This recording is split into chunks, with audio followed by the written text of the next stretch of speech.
So I guess Pochettino is staying? You ain't so tough with that bad boy tuck. I'ma get it how I'm living, I'ma walk the walk. Outline my lines, I rap through thought. What's up, people? Welcome back to Football Therapy with me, your host, Jan. I hope you're doing well. Really do hope that. And welcome back to Chelsea news / Nottingham Forest match preview. Lots to get into today, man. Because Forest didn't get their points back. They're going to need this win. Callum Hudson-Odoi is coming off a brace. You know, the narrative gods there. Loads of players are back. It's taken to the last 2 games of the season. But, you know, Reece James in full team training. You know, and Nkunku's back. It's just a weird time. I don't know how to feel. Naturally disappointed that it's at the end of the season.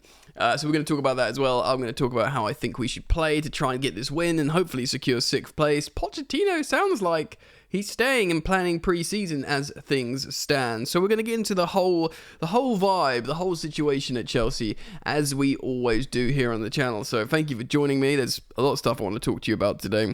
So strap yourselves in, pour yourself a drink. Thank you as always for supporting the content. It's really appreciated by me.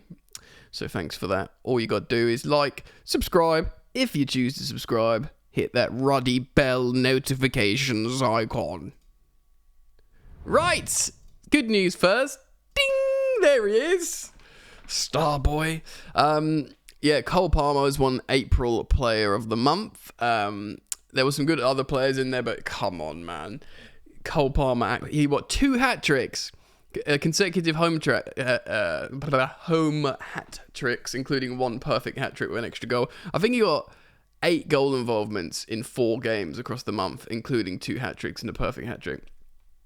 He's gonna, if he didn't win, I think he'd already been like semi-robbed in a previous month. The most sobering part of this, and wait for this is the first Chelsea player to win a Player of the Month award since Eden Hazard. Yes, Eden Hazard. Retired Eden Hazard, who's left Chelsea. Eden Hazard, who left Chelsea, went to Real Madrid for 4 years, then retired. And at the end of that season, then we get one. When you put it like that, when you timeline it like that, it's absolutely chicken oriental, mate. That is mental. Oh well, Cole deserves it. Absolute bowler. And strong contender for Young Player of the Season. Although, man, I don't know if I said this in a previous video, last day or two, but the fact that Erling Haaland and Phil Foden qualify for Young Player of the Year is just absolute balls stuff, you know? Like I saw Phil Foden is in his 7th season since his debut, and he's got 2 kids. Like, I know he's only going to be 24. He's going to be 24 in a few days. But still, 7 seasons into your career. I know 2, you could have children young, but it just helps the optics, doesn't it? Look, he's got 2 kids. How can he be a kid himself? But come on, the Young Player of the Year, like, it's about the new kid on the block, the young, sprightly thing that, is lighting up the league out of nowhere. Not a guy who's won the treble 7 seasons into his campaign. Like, go away, mate. Do you know what I mean?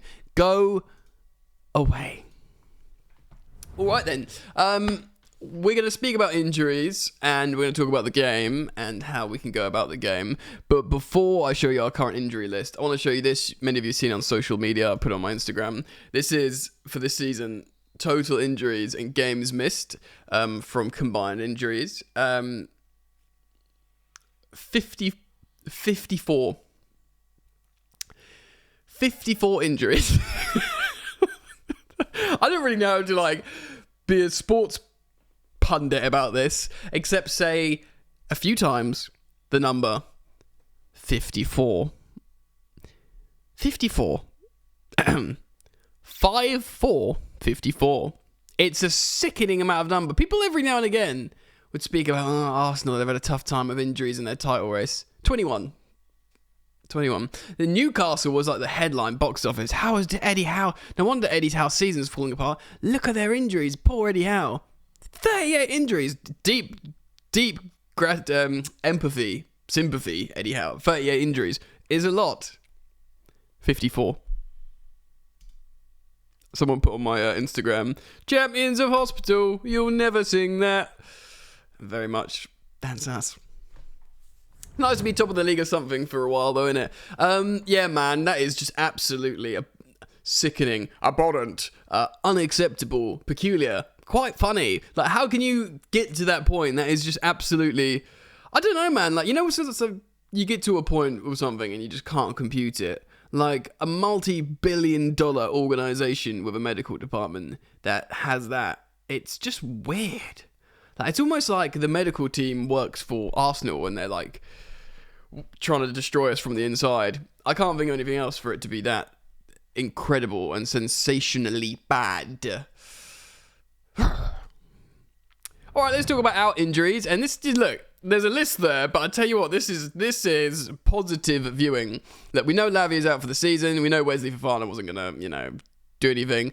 Enzo Fernandez just had surgery, so you can kind of discount those three. Carney Chukwuemeka, I think, remains another one of the weird ones. Like, what's his mystery injury that we'll never find out, that, wasn't supposed to be that bad, and suddenly his season's done. Like, that snuck up on us. But, Ben Chilwell, God knows what's happening with Ben Chilwell, but with the new inverted Cucurella, more on that later, it's fine. Sanchez, fine, whatever, second choice goalkeeper, partial team training. Leslie Iheanacho looked pretty good in the first half of the season, being utilised as a central defensive midfielder. The teenager Pochettino trusted. Obviously, he played a lot of Ligue 1 football. I think Pochettino knew him from Ligue 1 as well, from his time in PSG. I think. Peut-être. And then, of course, the captain himself in full team training, Reece James. He's fit. Reece James has returned. He's in full team training. Not partial team training, not individual training. Full team training. And that's great news. Yes, we got Malo Gusto, absolute baller, and we're blessed to have him. But look, having Reece James back fully fit is a great thing. I hear people talking about selling him, pure profit. Look, if there's one guy who I think deserves the bag, for performance level ratings and for what he represents to the club, a combination of the two is Reece James. People will say, Gallagher. And Gallagher's great. Gallagher is a player I want to keep for a multitude of reasons, but I've said this throughout the whole season, and probably before the season kicked off. I'm not sure the final form of Chelsea has Gallagher starting, but I think he starts in some games, and I think he features in many of the games off the bench. And he's just a professional. But Reece James, on form, in fitness and in form, is the best right back in the world. And he's not just the best right back in the world. He's the best right back in the world who loves Chelsea, like, more than anything. Like, he will bleed for Chelsea. And therefore, he deserves the bag. So it's only a good thing him being back. I know people are thinking, look, he's a massive wages, he never plays. If you can get 60 million pure profit for him, flog him. I just think that's silly sausage nonsense. And hopefully now he's back from the surgery. He didn't get the surgery for a long time. And Luke on the Straight Out of Cobham podcast, is it Boscher from The Athletic? He says, rightly, he highlights that his injury has largely been mismanaged. So, sorry, I had to pause the recording there. I'll just be real with you. I just got a call from my accountants, right? My current accountants. I won't name the company, and it was the sales team asking if I want to join them. Thinking, you knobber, you are my accountants and have been for 4 years. Mickey Mouse stuff, I tell you, mate. All right, what are we talking about? We're talking about Reece James coming back, Chelsea, the injuries. I want to quickly mention Nottingham Forest. Of course, Chelsea's home form is scintillating of late. Our away form, bar maybe the second half against Aston Villa, has been pretty bad. And Aston Villa's form seems to be dipping, actually. So this is no given that we're going to go to the City ground against Nottingham Forest and turn them over. It is, in fact, worrying, and largely worrying because they've got Ola Aina. Well, the whole left flank is Ola Aina and Callum Hudson-Odoi. And you know what happens with the narrative gods when you're coming up against former players. And of course, Callum Hudson-Odoi is coming off a brace in their last game. He could have scored a hat-trick as well. He is feeling himself. He is on flames. Fortunately, we will be having good right-backs coming up against him, whether it's Malo Gusto or indeed Reece James. Probably Reece James coming off the bench. So we should be equipped to deal with him. But yes, away from home, our form has been poor. Obviously, as well, getting slapped up by Arsenal 5-0 doesn't help the numbers there. But they've got a good team. Willie Bolly's returned. Yates scored. Obviously, they got their whole front four is good. I mean, Chris Wood's gone off the ball a bit. But Awoniyi's back as well. He's a great striker. And of course, they've got Hudson-Odoi, Elanga, and Gibbs-White in behind. So that is a formidable attack. And away from home, this could be tough, bro. So I'm a little bit worried about that. A little bit worried. But if we're going to be a good team, we've got to be a good team. If you know what I mean. Let's have a look at my lineup. Here we go. Petrovic will remain in goal. I'm yet to be fully convinced that he can remain our first team goalkeeper. I will do an end of season review and tell you, but of course he will start in this game. Centre-backs, the soon-to-be departing Thiago Silva. Let's get the last couple of games out of him. Of course, it's confirmed he's going back to Brazil to his boyhood club, Fluminense, and his boys are staying at Chelsea. Shout out Iago or Sisago, one of his boys won the league or cup yesterday in the under-15s, which is lovely. Both Bella and Thiago were there watching on their social media filming. So Thiago will partner in-form Trevoh Chalobah at centre-back, both fit and firing and raring to go, you would have to say. Gusto being fit will start the game at right-back, and I think Reece James will come on for maybe like quarter of an hour, 20 minutes, depending on how the game is going, that's what I reckon. Cucurella, he drinks Estrella, his hair's something massive. So yes, he will play at left back and he will do his little inverty thing, which will do some movements in a moment. Caicedo and Gallagher will start, Palmer will start in the 10, and we will maintain that same front four that's scoring loads of goals. Madueke, Jackson, and Mudryk. Now, if we keep playing in this new system that I think eventually would be found out, but for the moment it's working, so great. Mudryk keeps the width on the left by himself. Jackson, Madueke, and Palmer seem to combine down this flank. Caicedo goes here, Cucurella inverts, and we kind of make a box there. Maybe Silva, or was it Bad Issue last time, sort of goes like that. So you've got a box, you've kind of got a 2-2-2, and you've got a massive overload on the right-hand side. Gusto will, come up, serve Madueke. Madueke will go to touchline, byline, either cut back or dribble in and score goals. That's what he likes to do. Palmer will float around like a number 10 and create. If Madueke comes in, he will take the right flank. Cucurella will just defend the back four. And at times, or back three it will be, at times Gusto will have to tuck in. Now, this formation would suit... Where is he? Reece James down to a T, who of course has played right centre-back. He's locked down the likes of Vinicius Jr. away at the Bernabeu at right centre-back. And if we have to play a little bit like that, Reece James is perfect. And and so far, this is the formation that protects our back four. We don't concede goals, and we do a lot of cooking on the right-hand side. It's even like a diamond like that sometimes. People maybe criticise Mudryk for not getting involved, but he is like this of playing an important role. He's keeping the width and he's sort of he's being available for a switch and a sort of plan B. So therefore the opposition players, they need to worry about him. You can't just leave a guy, Chelsea's number 10, chilling out here by himself. So you've got this really tight combinational play on the right hand side, which means you can interchange and, skillful technical players, certainly these three anyway. No disrespect to Gallagher, but he's not going to be doing link play like those guys. And everyone's worrying about him, but they're all looking over here to Mudryk as well.